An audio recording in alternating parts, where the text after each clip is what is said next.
Hello and welcome to this episode of the Excalibur podcast, hosted by me, Kyle Brooks, and today we have Connor Creech back. Hello, hello. Glad to be back as always. Yes, sir. It's been a substantial amount of time. You have been way too busy for my liking, brother. It's been crazy. These work weeks have been long, but Yes. very blessed because of it. So Definitely. And also, you've started a second company. yeah, Come on now. yeah, it's great. So third technically. Oh, third, yeah. Excalibur. So Definitely. yeah, when people ask me what I do, I'm like, wait, what do I? It's just so it's such a mouthful. It takes so long to explain. So Well, you can tell them what you don't do, and that's disappoint. hey, I'm gonna use that one. I'm gonna use that one. For I sure. stole that from Helen, so that trademark goes to her. Sounds like a Helen joke right there. The queen of dad jokes. Oh, I'm definitely going to let her know that. Yeah. Oh, hopefully she doesn't hear this podcast. Something that has been so on my mind for the past couple of weeks is let your yes be yes and your no be no. It has become so prevalent in the interactions that I've been having with people over the last couple of months, where you'll find men that will commit to doing something. They'll give you your word that they're going to do it, and then they don't show up. And we were speaking about it, and you said it has something to do with people pleasing. I think that's delve into that a little bit, please. I think that's definitely an aspect of it, is the people pleasing nature of when you're communicating with somebody else and you're making plans or you're doing things. Mm-hmm. Naturally, we always have the inclination to want to please another person, or that goes deeper into insecurity, low self-esteem, and all of that. But people pleasing is a very prevalent thing in our nature these days. Mm-hmm. Because we don't want to disappoint others. We don't want them to look down on us. So when we make plans and we're talking about things in the future, it's easy to commit and say yes in the moment. For example, all those Facebook messages we've been getting through our advertisement campaign, mm-hmm. And even people planning to make video calls and not following through. Yeah. It's in the moment so easy just to say, yes, I will do it.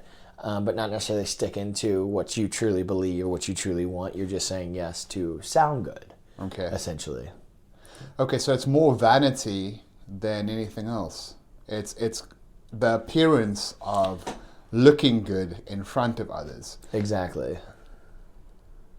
But my thought process behind that is what happens to your soul and to who you are by doing that.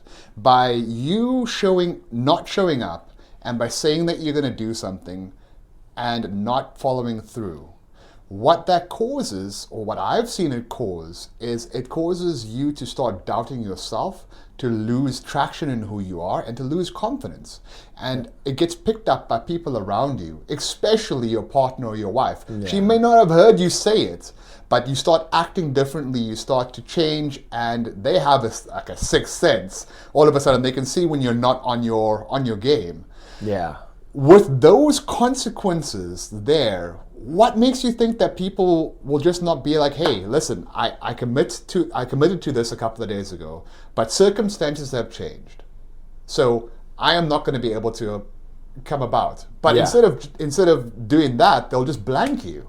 Yeah, because it's easier to run away and ignore the issue or the battle, for lack of a better term, mm-hmm. than face it head on and speak on it. I also think it also fragments us mm-hmm. when we don't follow through with what we're going to say we're going to do. Right. It can fragment you, and then, like you said, in turn, also eat away at the self-esteem, self-confidence, and just energy in general. Right.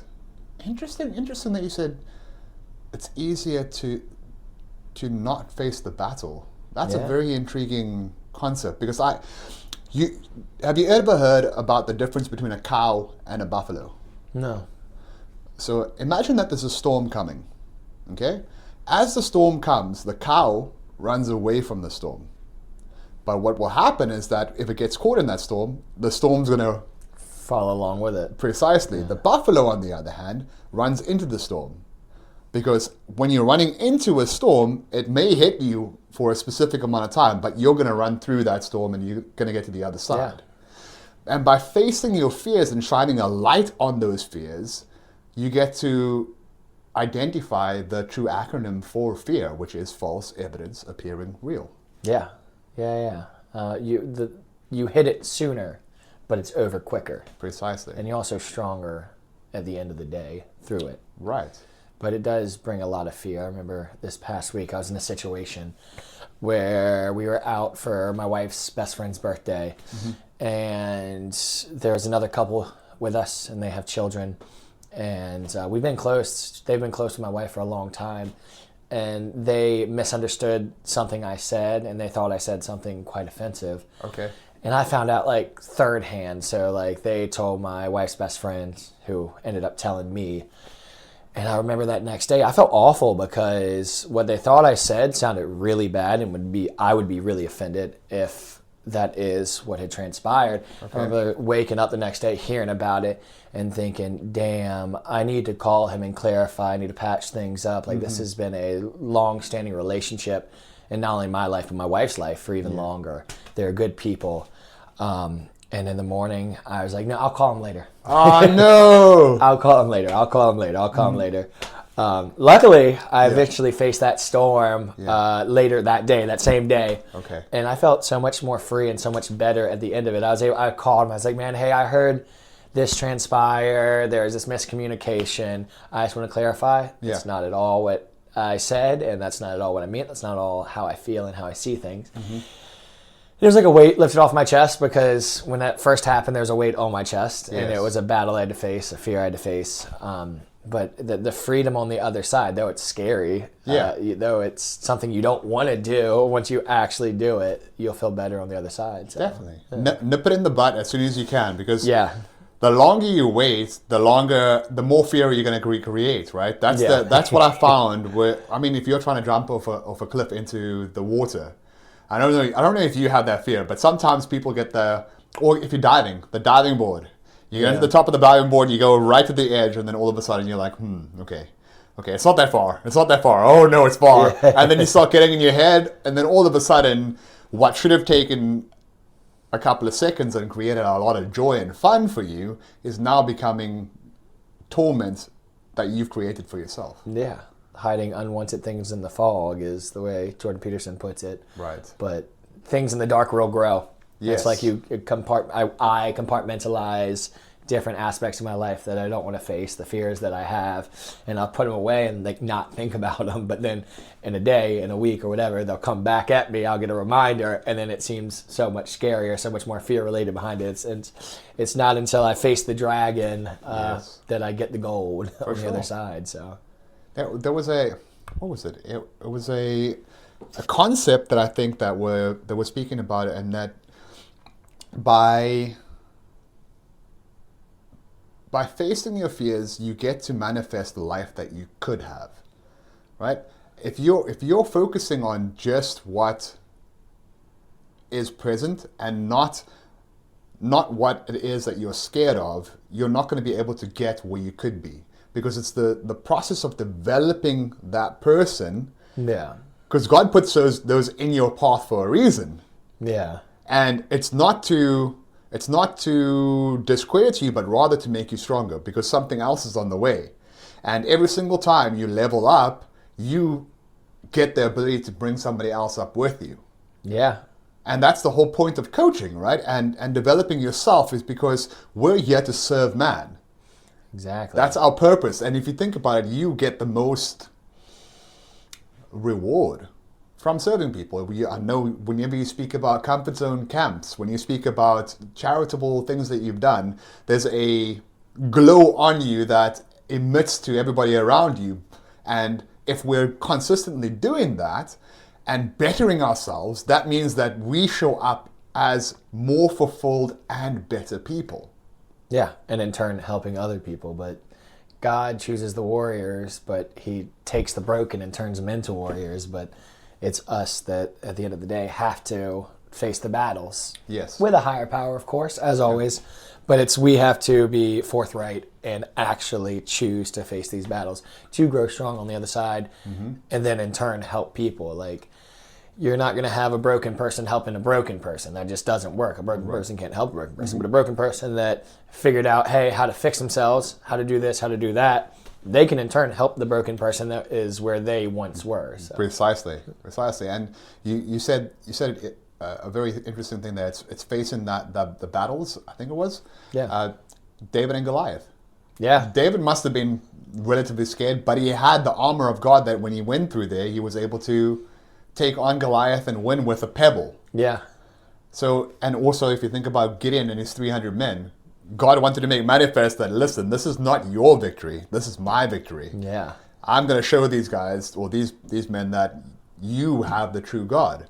And if you think about it from that perspective and you go out with the armor of God, then there's no way that you're not going to be able to accomplish what you need to. Yeah.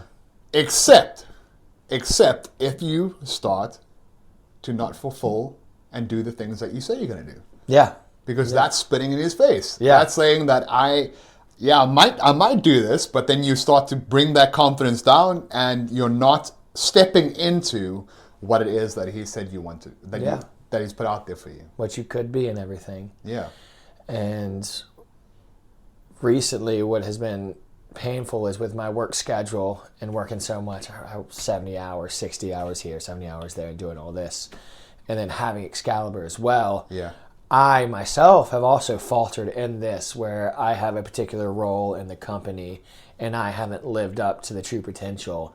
And I can use the excuses that, hey, I'm super busy, but no, this is a role that I've taken on that I have to be forthright about everything.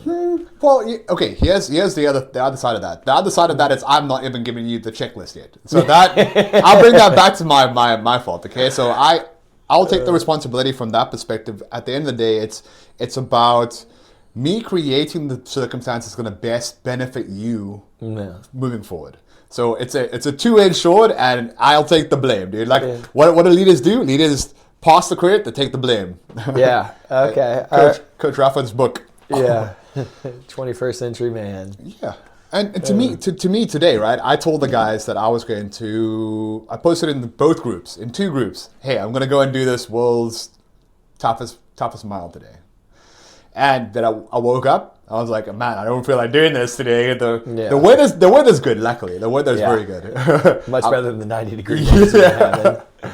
But I didn't feel like doing that. Yeah. But I put it out there. I said I was going to do it, and I went through and I did it. Yeah. And the payoff after that was substantially better than what I would have felt had I not gone through with it. Yeah.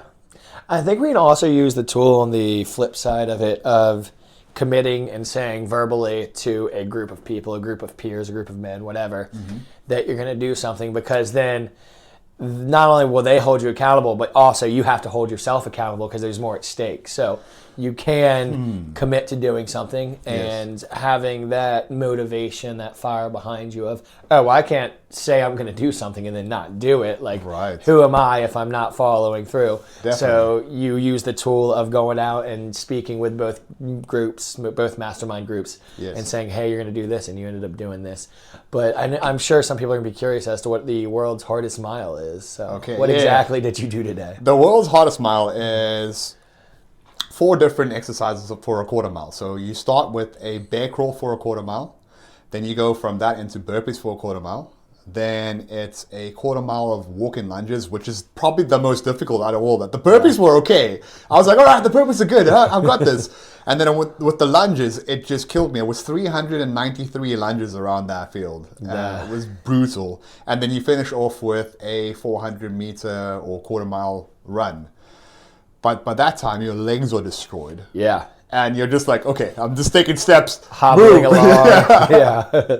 I'm sure you're going to be sore for a couple of days. Yeah.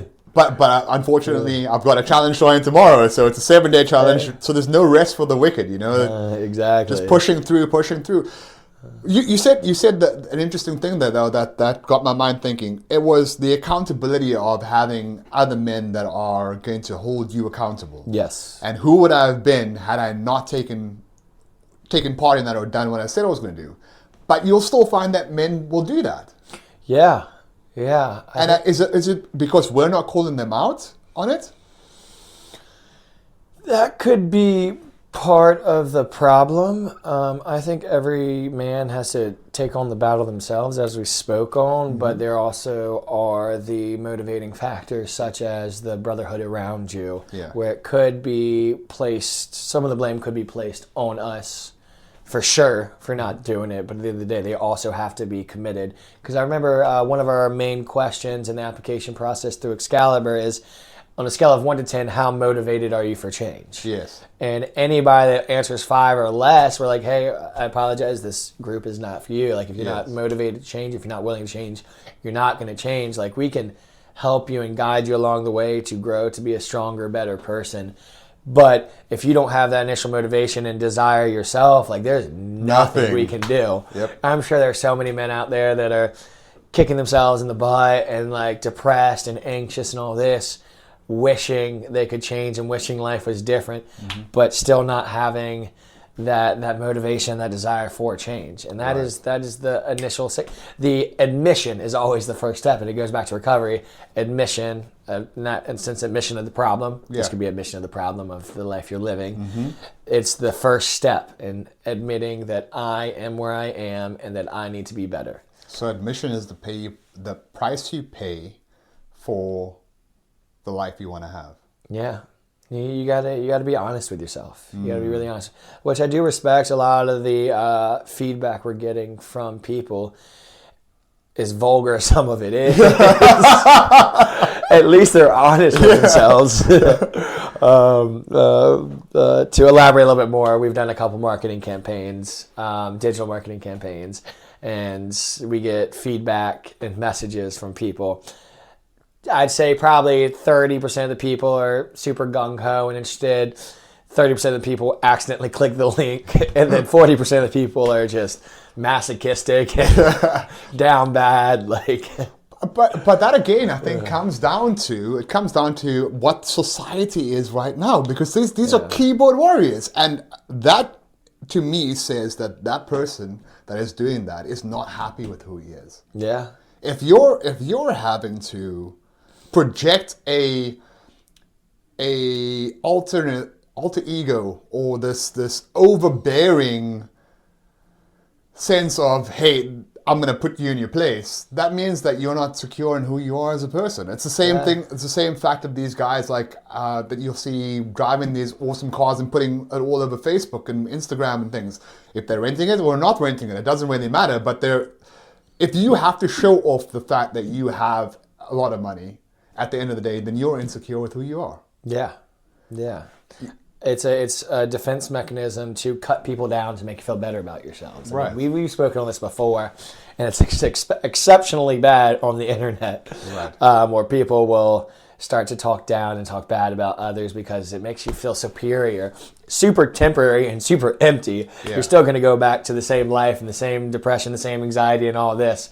But for that temporary dopamine rush of, oh, who are you? You're not shit. You're not that good. It'll make you feel good about yourself for like 2 seconds. But at the end of the day, the most successful, the most well put together people don't talk shit about other people. Right. They just don't. You see anybody that is worth looking up to and being an idol, they're not talking negatively about anybody, because they are secure in themselves. So if you catch yourself talking shit about other people, take a step back and say, hey, like, why am I doing this? Right. What exactly am I getting out of this? And if I was the person I wanted to be, would I be talking the way I'm talking? There's a saying from Troy, the movie Troy, that I like. Lions do not concern themselves with the thoughts of sheep. Yep. Yeah. It's a classic for sure. But awesome, man. I've enjoyed this conversation. Same. I think it's been important. It's good to reconnect. It's been at least a month since we got to sit down in the Excalibur studio and speak. So yeah, it's changed a bit, but we'll definitely be adding more and more stuff as it goes along. They can't see, but you got a king's desk now. Precisely. It fits you very well. The line and the crown in the background. So awesome, my man. Well, it's great been great talking to you. You guys know where to catch us, where to find us. You can find us on Excalibur Coaching on Instagram, Facebook, YouTube, TikTok, as well as Spotify. Yeah, Spotify and Apple Music as well. So. There we go. Awesome. Have a fantastic day. Thank you very much.